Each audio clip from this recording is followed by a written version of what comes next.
We just got done watching Katt Williams' appearance on Shannon Sharpe's podcast, Shay. Who? Fendi, like the bag.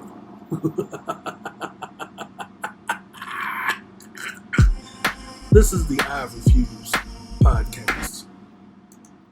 You want to talk about probably the greatest podcast experience interview in a long time anywhere. This is Mr. Fox, the I Refuse podcast, and we're back. First video, first episode for 2024. I will say this. The theme for 2024, and probably for the rest of my life, is that life is like a boomerang. What you throw out will eventually come back, and it's going to hit hard like a motherfucker. One thing I've come to realize in this life is that nothing hurts more than the truth when you're surrounded by a lot of clowns. Katt Williams is an iconic performer, entertainer, comedian first and foremost. Shannon Sharpe is a former football player, sports analyst. He had the show with Skip. Everybody, he's essentially become more of a personality than anything else.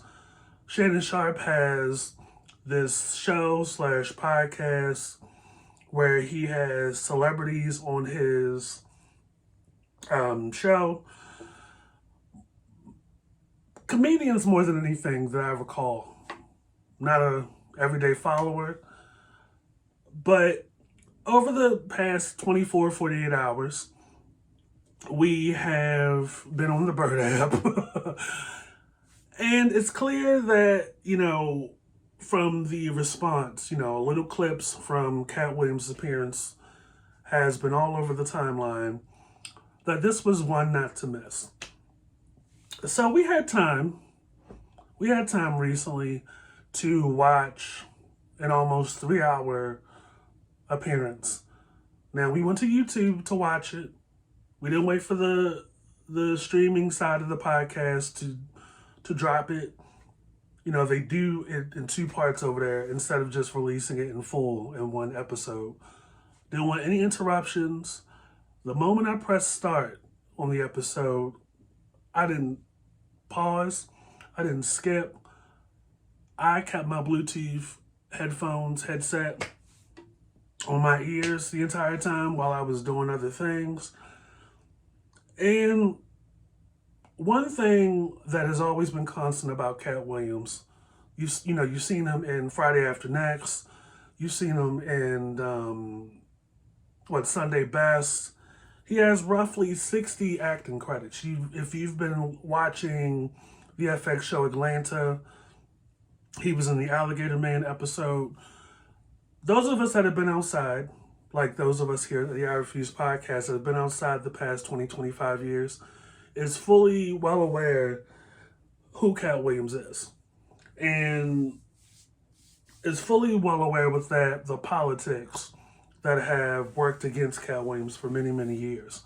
And, people on the outside, people that have benefited from the most from their position in comedy or entertainment, other Black performers, have different takes and different opinions against Katt Williams because he won't play the game. That I know for sure. So the first 10 minutes of this roughly 3-hour episode, Katt Williams just takes control. Does not break in cadence, does not break in what he's saying, because here's a man that has, for the last 20, 25 years, stayed committed to the craft of comedy, has done special after special after special, majority of which out of his own pocket. He doesn't have the machine behind him. It's essentially just him. And all the while, you have people that come in behind him who just have some negative shit to say about him. But Katt knows the truth. So the first 10, 15 minutes, he is coming at Steve Harvey, Ricky Smiley, Cedric the Entertainer, and there's a little bit of other shots throughout the episode, but he sets the tone. But here's the thing. He doesn't do that the whole 3 hours. He is dropping a lot of deep shit in few words, which a lot of people can't do. He is teaching you or telling us about the way business works, the politics of comedy and entertainment, and he's leading the charge in the interview. He talks about his upbringing, being the son of, I believe, Jehovah's Witnesses, life in Ohio, how he had roughly $1,200 or to $1,500 on him when he left Ohio by trucker to go to Miami, Florida. And he started doing his comedy. And this is years before Friday After Next. This is years before Comic View. And he goes into, adopting the 7 kids and, his relationship with his father and the differences between him and other comedians.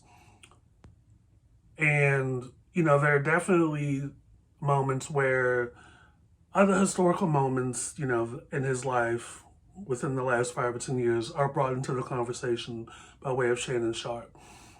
But Shannon Sharpe, he's not, you're not going to get like a 2020 Diane, Barbara Walters level kind of thing where he is the facilitator or going into this to bring out what the interviewer or the interviewee wants. For everything that Katt Williams is dropping, you have at least 10 or 15 different ways or 10 or 15 different follow-up questions that could have been asked. And I understand Shannon Sharpe is probably more of an active listener than anything else, doesn't want to interrupt what's going on, but Shannon Sharpe is just asking like a non-relevant question, just I guess to kind of get to the next thing. And I'm looking at the cards as he's putting them on his lap, and I'm like, it doesn't look like there's anything on here. So it's clear from the tone, the first half an hour of the interview or the podcast episode, that Katt Williams has been holding in a lot of stuff. And it's not from a place of bitterness. It's not from a place of insecurity. It's not from a place of, well, I can do this better than you. We're talking about somebody that has brought other people along on the road with him and on the comedy specials and on the tours and on comedy spots. Like, he's put other people on while also paying attention to the fuck shit that's going on in the industry. And it just so happens that this is coming out during a time that the Epstein list is out. The downfall of R. Kelly, rightfully so. The shit around, allegedly the shit around Tyler Perry. Of course, surviving Diddy that we talked about in the podcast. And the thing about it is truth always wins. And you must never be afraid to tell the truth, because there are a bunch of people out here that are liars. And a lot of people that like them, that if the lie is said confidently and loudly enough, they'll believe it. Then Katt Williams goes into, the Kings of Comedy. That's essentially, Steve Harvey, the Kings of Comedy, Mark Curry, Comic View, Cedric the Entertainer. The difference between true actual comedians that write versus the comedians that have skated by for so long in those early days of comedy that say that they quit because, Hollywood called me, when the reality is you've never been a writer and you quit comedy because things have changed. Like, people see through the situation. And Katt Williams did not spare any of his wit, did not relinquish any part of who he is and who he's famous as. Like, he roasted. He's probably one of the best roasters without breaking a sweat. Steve Harvey just bited him. The hair's never been real. That Steve Harvey show, you essentially ripped off of Hanging with Mr. Cooper. And trust and believe, like, Katt Williams has so much tea. And when I thought about it, I'm like, yo, isn't that something? Somebody that's loved and still loves Mark Curry, the comedian, not to be confused with the rapper, who started out in stand-up comedy, one of the funniest comedians, and grossly not discussed enough or part of the discussion as what it means to be a comedian, had a show back in primetime NBC, ABC, TGI Friday era, like the early to mid-90s, called Hanging with Mr. Cooper.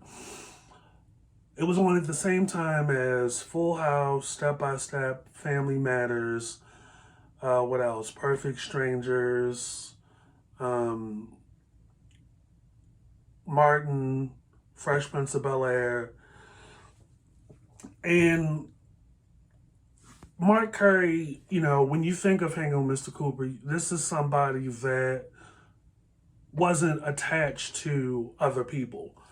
He wasn't attached to, like, Def Comedy Jam like Martin was, or attached to Comic View like Steve Harvey was, or, he just worked his ass off over the years and the opportunities came to him. But when you think about it, Hanging with Mr.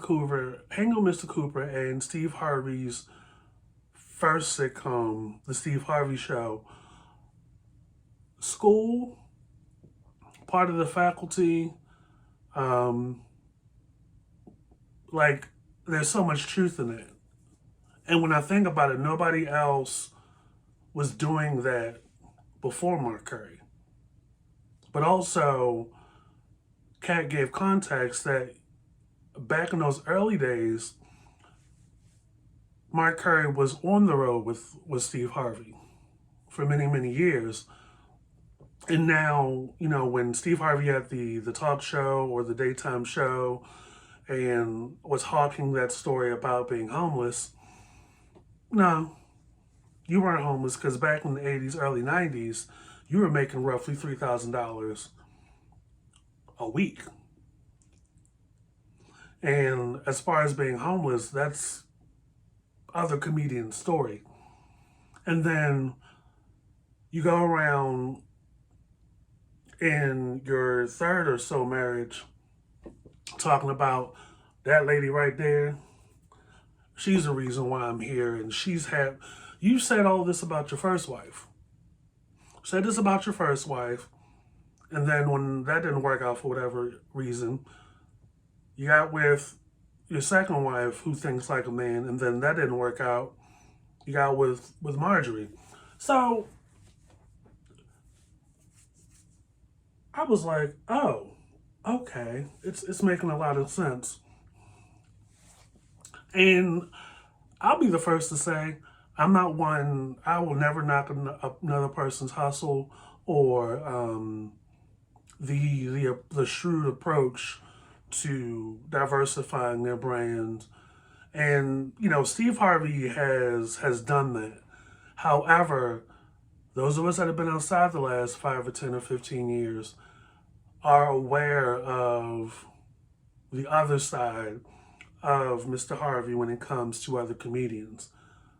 The thorn in the side, or the pink elephant in the room, has always been his treatment of Bernie Mac. And Katt Williams goes on to support what a lot of us have always heard. Now, those of us that have been outside are aware of this, I guess, this beef or this animosity that Steve Harvey has had with Bernie Mac. And it wasn't anything as far as, personal beef. It was definitely, from my opinion, that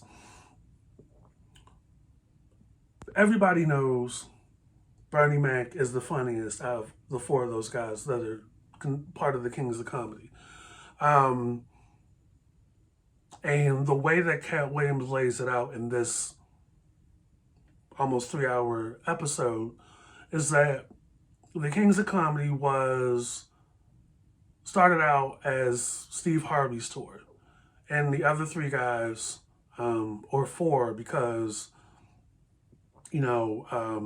Guy Torrey was initially part of that. We're supposed to be were openers for Steve Harvey.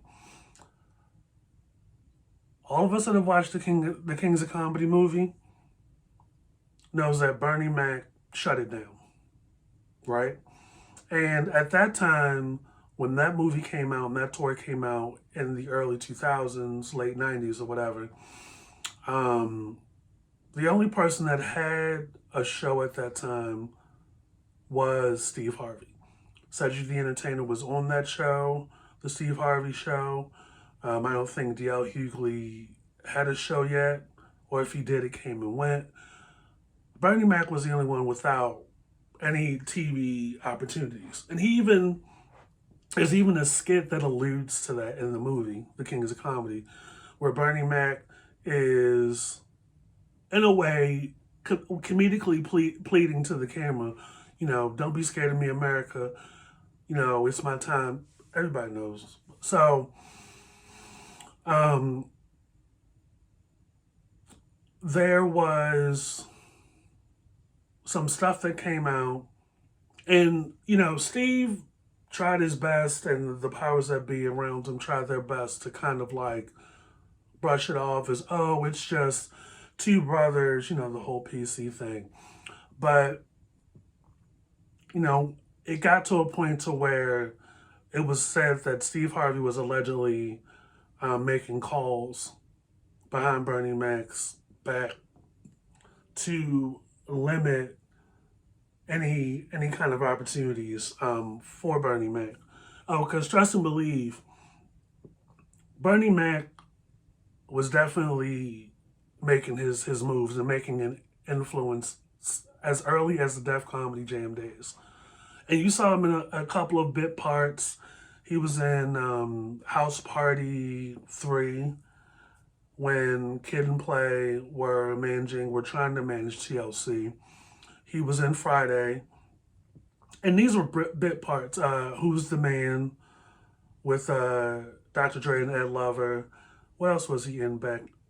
So he was in a few things, and this is pre-Kings of Comedy. So just imagine, you are Bernie Mac or you are Katt Williams. You have these parts. And Katt Williams goes on to say, when it came to Friday After Next, this was the script, but I created Money Mike, or, the character. It was me that was calling the shots on the look, the appearance, all of that, and even down to the dialogue. I wrote all of that stuff that comes out of my mouth in the movie. And initially, they, the studios of the powers that be, allegedly wanted a rape scene between in the bathroom scene. And Katt Williams spoke up then, according to his words, like, I'm not doing this movie if there's going to be a rape scene of a black man in a movie. Not going to do it. And also on top of that, he said that while the rest of the cast were doing their auditions, myself, Terry Crews, and Katie Albert were working on our stuff. Because, you know, when you think about it, Friday After Next, most of Money Mike's scenes are with Katie or Terry. So he spoke truth to that. But back to Bernie Mac, like, when you think about it, in addition to all the other stuff that we've been told as far as Steve Harvey's alleged treatment of Bernie Mac behind the scenes, yet when you're on your show and you have Bernie Mac's wife in the audience and she's crying and stuff and you're tearing up with the other, it's like something in the buttermilk ain't clean. So Katt Williams letting it all out, like, you can't do anything but respect it. And of course, you know, already the episode hasn't even been out 2 or 3 days, and Ricky Smiley's he's going to be talking about it on his show. Now that it's gathered steam, he's going to say his piece. And clearly, it just goes to say that there's a ring of truth. Because one thing that I'm about is that if something doesn't apply, let it fly. Everybody else wants to respond because everybody else is rushing to confirm everything, and that's exactly what Ricky Smiley is probably going to do. That you had people then going into the production of Friday After Next, that you had people under the assumption that you were up for the role of Money Mike, and they switched it on you, and you were complaining during the entire process, well, you know, how can people know it's me if I have this thing on my face? And Katt Williams is like, if you claim to be the funniest person, you would have been in the movie way longer than you were. I didn't even know it was Ricky Smiley until recently that played the Santa. The Santa part, that whole opening part, like, it comes and goes before the last credit, you know, disappears from the screen. And then, you know, you're saying all this other stuff and trying to pump yourself up and at the detriment of Katt Williams, and it's just like, what can you possibly say now to undo what we've already seen and heard? Because Friday After Next is up there with the first Friday. And now that all this stuff is out on the table, you want to respond to it. And it's like, what can you say at this point? Because people claim to be a comedian, but no comedy specials, no stuff on the road. Your bread and butter is a radio show where you have like a football team of other people, other hosts on the show doing most of the heavy work, and you talk about gossip all day. Where is the comedy? What are you writing? What's going on? Anybody can do a radio show at this point. Anybody can do a podcast. So it's not like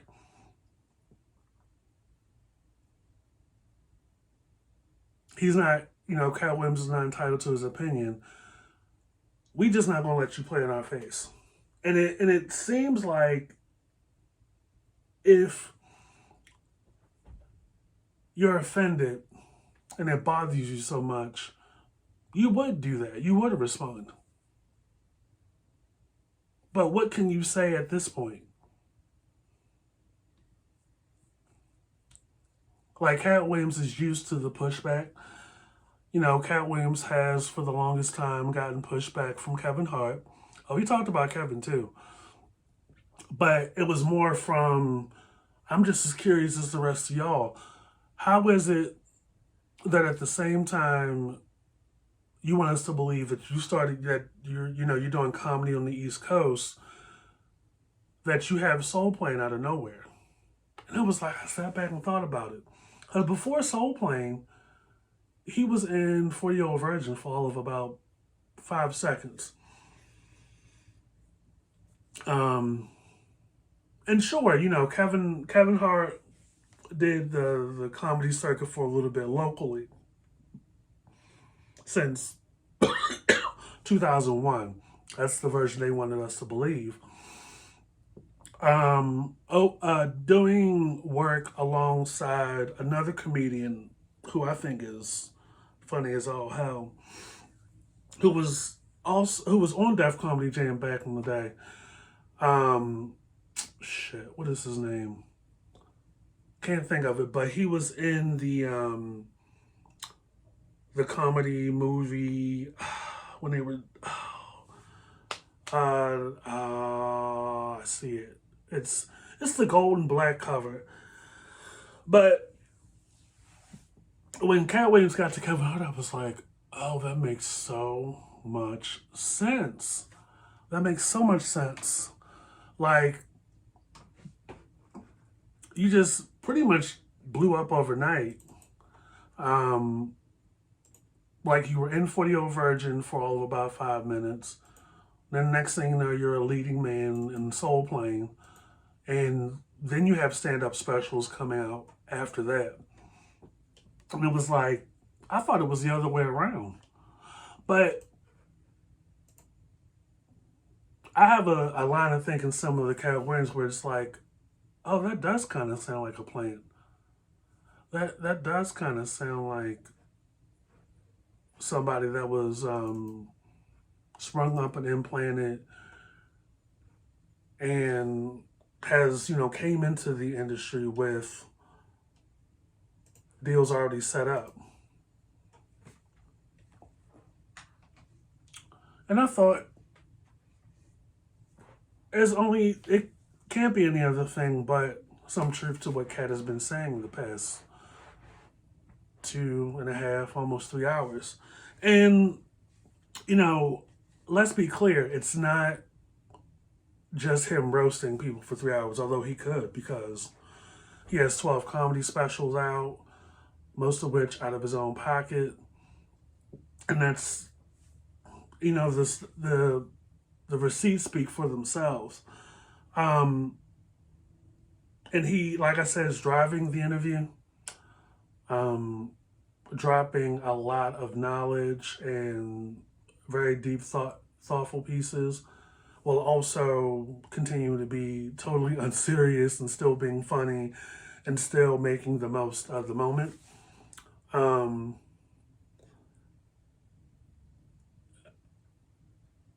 It blew my mind. And when he talks about the other comedians by name and he breaks it down, it has a ring of truth to it, because when you think about it, these comedians that are supposed to be the kings haven't done any comedy. If they try to do a special, they never make it to any platform because they're that bad. And while there's nothing wrong with kind of being a mover and a shaker, at the end of the day, you still have morals and ethics and integrity to speak for.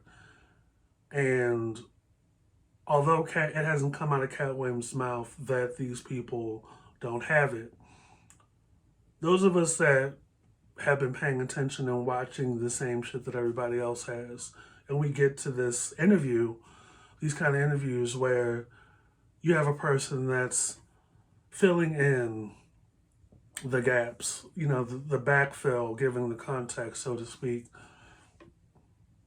the picture becomes clear.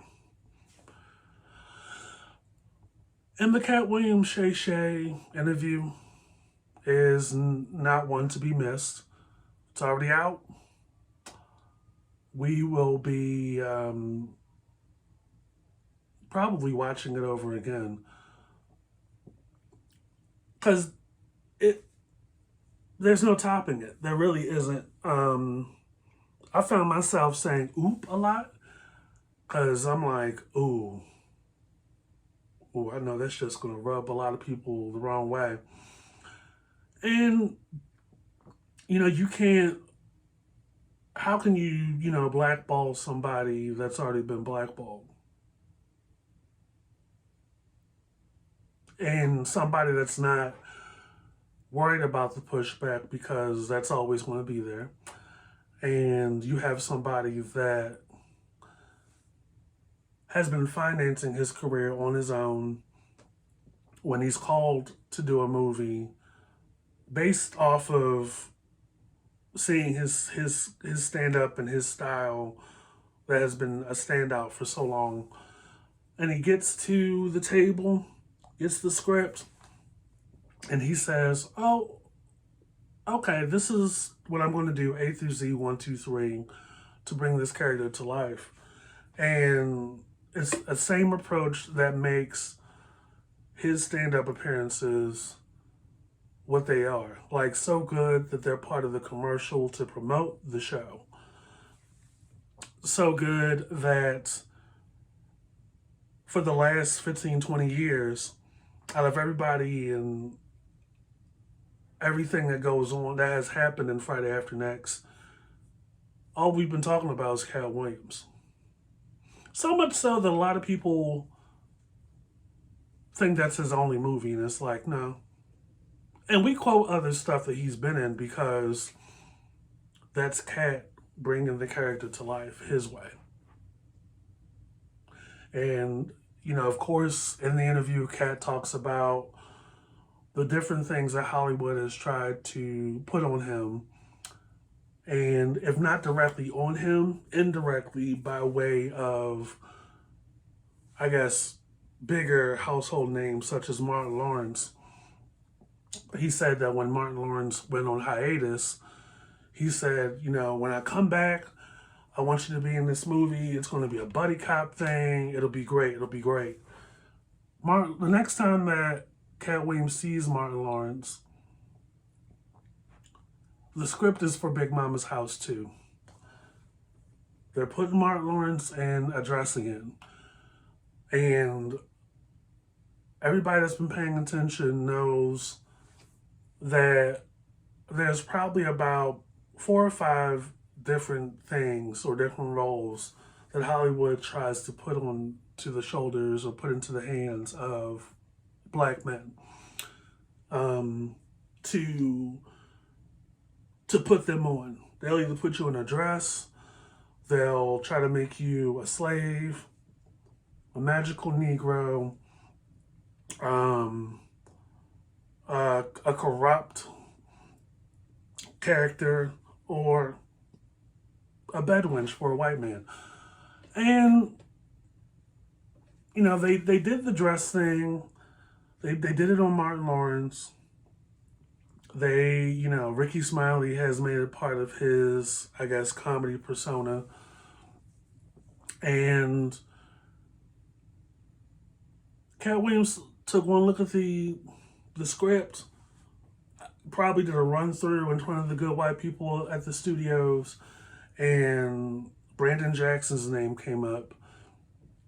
And next thing you know, you see Brandon Jackson working across from Martin Lawrence, which was probably a thrill of a lifetime for Brandon Jackson. But you ain't seen Brandon T. Jackson in anything since. Meanwhile, Martin Lawrence has been able to thrive a little bit more, off the Bad Boys franchise. Not so much anything else outside of that. In the last couple years, just reliving the Martin TV show memories, which essentially went down in flames because of one, Mr. Martin, Tisha's ex-husband. So that's the Hollywood game, and they try to put it on straight black men, and if you're one of integrity and one of my work and my merit and my catalog speaks for itself, you have the power. And even if you don't have all those things, you still have the power to say, I'm not going to do that. You're not going to put me in a dress. You're not going to make me shuck and jive. And there's a lot of power in that. And it's unfortunate, when it comes to a Brandon T. Jackson. Although I've never seen Big Mama's House 1 or 2. I don't know if Brandon T. Jackson was ever in a dress in that second one. But even if he wasn't, you still ain't seen shit from him. So, Katt Williams, a lot of what Katt Williams is dropping in the interview, or the podcast episode, I wouldn't even call it an interview because Shannon Sharpe was just beyond tickled. And so, of the cancel culture and like walking on eggshells for people that probably don't give a goddamn about him, it's probably a lot of white guys that want to sleep with him because he's so dark skinned and he's so muscular and all that other stuff. But they'll villainize you just like they'll villainize the rest of us. But Katt Williams didn't spare any expense. He sets things up in a way and then kind of is fast and furious with it, but he is dropping a lot of stuff along the way. His opinion, you sit back and you're like, oh, wow. Chappelle didn't walk away from $50 million. It was possibly more. And Chappelle, like Katt, like so many other Virgos, are aware of what the real deal is, what they're really asking him to do, and what, they're trying to request that these guys give up to get more money. And there's a lot of respect that goes in that I have for people that don't sell out, that are aware that look at my merit and my work. Like, you rather I shit and piss on the legacy, the totality of what I've built so far for a paycheck. No. And, at the height of the Chappelle show, and Dave Chappelle's talked about this, it just got to be too much, and it became much more than he initially set out for it to be. And, celebrity and fame is definitely a two-edged sword, a double-edged sword that you just got to step back and be like, look, this is not worth my sanity. This is not worth my mental health. And if there's nothing else that you take from Katt Williams's almost 3-hour appearance, is that this is just all a game. And he could have went further, and he wasn't, from my opinion, malicious, and he wasn't seeking out to do any of this for attention, to sell anything, for clout. Katt Williams is here to do work.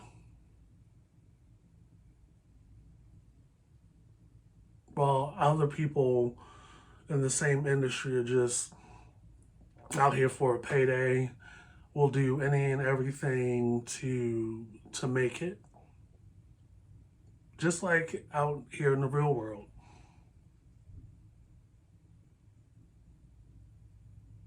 And we're like, we'll step to the side, let you do your thing, and you have a ball, but I'm staying true to the game. And staying true to myself. A lot of people can't say that.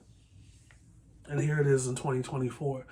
So I would implore everybody that is listening to go check out Katt Williams's appearance on, Shannon Sharpe's podcast. The entire episode is on YouTube in full, whereas the streaming side has it in 2 separate parts. And you guys should go check that out.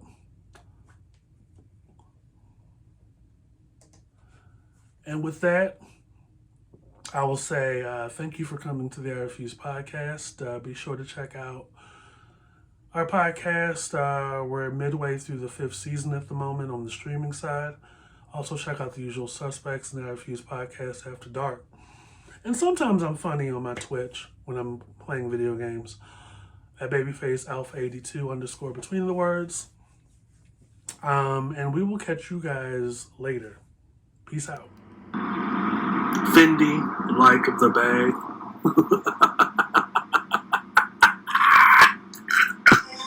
This is the I Refuse.